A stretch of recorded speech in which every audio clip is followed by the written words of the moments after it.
Allah Subhanahu wa Ta'ala memberikan tanbih kepada kita hamba-hambanya yang amanu wa taqwa. Sebagaimana firman Allah dalam surah As-Saff ayat 9. Allah berfirman, A'udzubillahi minasyaitonir rajim. Huwallazi arsala rasulahu bil huda wa dinil haqq liyudhhirahu 'alad dini kullih walau karihal musyrikun. Dialah Allah yang mengutus rasulnya dengan membawa al-huda, yaitu Al-Qur'anul Karim, wa dinil haqq, dan agama Allah yang hak, yaitu ad-dinul Islam, liyudhhirahu 'alad dini kullih, agar Allah menangkan di atas semua agama-agama ini, walau karihal musyrikun, walaupun orang musyrik benci, walau karihal kafirun, walaupun orang kafir benci, tetap Islam akan dimenangkan oleh Allah Subhanahu wa Ta'ala. Allah Subhanahu wa Ta'ala meyakinkan pada hamba-hambanya yang amanu wa taqwa, wa man nasru illa min indillahil azizil hakim. Jadi kemenangan itu datangnya dari Allah yang maha perkasa lagi maha bijaksana ini. Jadi masa depan ada di tangan Islam. Bahkan Allah berjanji, wa kana haqqan alaina nasrul mu'minin. Kewajiban kami, kata Allah, memenangkan golongan mukmin. Ini yang dikabarkan oleh Allah Subhanahu wa Ta'ala kepada hamba-hambanya yang amanu wa taqwa. Bagaimana kita melihat reaksi daripada golongan kafir, terutama sekali lembaga-lembaga riset dunia, pakar-pakar sejarah dunia. Salah satu di antaranya yaitu Arnold Toynbee. Beliau pakar sejarah dari Britania. Tahun 1954 dia sudah melakukan riset, dan hasil risetnya ini dibukukan, dan bahkan buku itu jadi bestseller. Judulnya Civilization on Trial, ujian atas peradaban. Arnold Toynbee ini seorang pakar sejarah. Dia mengakui bahwa dia seorang kafir yang kafah, tapi karena dia pakar sejarah, dia objektif. Ditulis dalam buku Civilization on Trial itu, Islam pernah memimpin dunia ini sepanjang 1353 tahun, dan itu diakui oleh pakar-pakar sejarah dunia, baik muslim maupun non-muslim. Kemudian dia tulis dalam bukunya Civilization on Trial itu, peradaban Islam ini akan menjadi tantangan terberat bagi kapitalisme global. Dan dia tulis, pusat komunisme internasional akan tumbang, bahkan kapitalisme Amerika akan tumbang. Dia menulis dunia Islam akan kembali memimpin dunia ini. Artinya apa? Dia seorang pakar sejarah non-muslim, dia objektif, dia tulis itu. Dia yakini bahwa masa depan ada di tangan Islam. Tapi di akhir tulisannya, dia tunjukkan bahwa dia sebagai seorang kafir yang kafah. Dia berdoa, semoga itu tidak terjadi. Bahkan agar lembaga riset dunia milik golongan kafir, yaitu The Pew Forum on Religion and Public Life, dia melakukan riset di seluruh dunia tahun 2005. Ternyata dari riset tahun 2005 itu, dia simpulkan 1 dari 4 penduduk dunia ini adalah muslim. Artinya apa? Perkembangan muslim sangat luar biasa. Perkembangan Islam dalam lingkup global sangat luar biasa. Bahkan jumlah umat Islam seluruh dunia tahun 2005 itu di total hampir 2,6 miliar.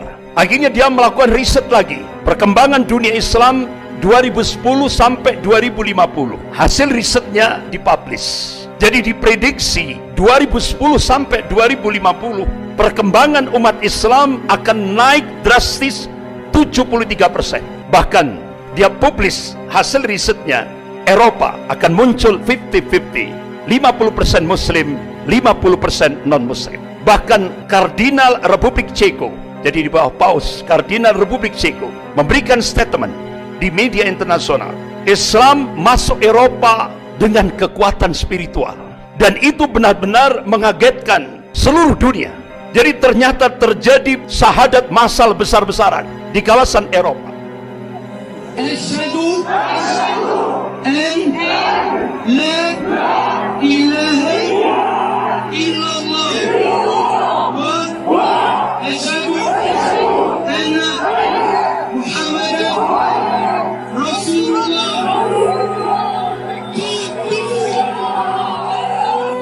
Bahkan di Eropa, jumlah muslim terbesar seluruh daratan Eropa itu ada di Perancis. Hampir 7 juta lebih umat Islam ada di Perancis. Bahkan ketika Presiden Perancis Emmanuel Macron melakukan gerakan Islamophobia dengan menggunakan institusi negara. Mereka melihat, dianggap Islam akan melemah. Tapi apa yang diingatkan oleh Allah Subhanahu wa taala dalam surah As-Saff ayat 8. A'udzubillahi minasyaitonir rajim. Yuriduna liyutfi'u nurallah biafwahihim wallahu mutimmu nurihi walau karihal kafirun. Mereka hendak memadamkan cahaya agama Allah ini dengan mulut-mulut mereka, dengan ucapan-ucapan mereka, dengan mesin-mesin informasi mereka. Tapi Allah Subhanahu wa taala tetap menyempurnakan cahaya agamanya walaupun orang-orang kafir itu benci. Apa yang terjadi di balik gerakan Islamophobia, kebencian terhadap Islam dan kaum muslimin yang digerakkan oleh Presiden Prancis Emmanuel Macron? Terjadi syahadat massal di Prancis 2 kali lipat. Luar biasa. Itu sesuatu yang mengagetkan dunia. Bahkan di Inggris dan Jerman itu hampir sama. Hampir kurang lebih 3 juta umat Islam di Inggris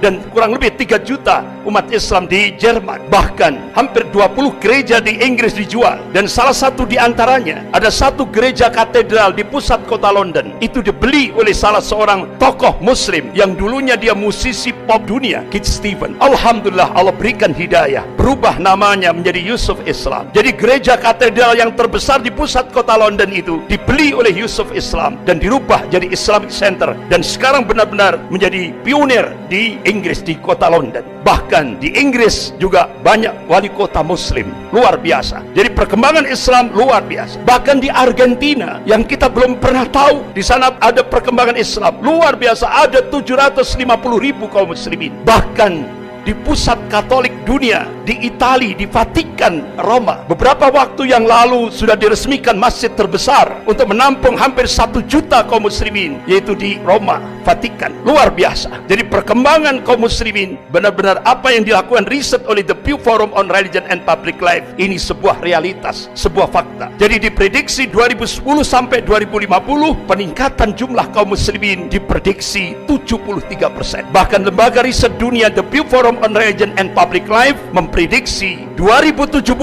Islam akan menjadi agama terbesar di seluruh dunia. Padahal ini lembaga riset milik orang kafir, milik golongan kafir. Tapi dia meyakini masa depan ada di tangan Islam. Bahkan National Intelligence Council, Dewan Intelijen Nasional yang menaungi 15 negara di bawah kepemimpinan Amerika, melakukan riset. Hasilnya dipublish di media internasional. Start 2020 akan terjadi kebangkitan Islam global, dan itu akan terus bergerak di seluruh dunia, terutama sekali dunia Islam. Bahkan Dinas Intelijen Rusia memprediksi akan terjadi kebangkitan Islam, yaitu diprediksi 2025.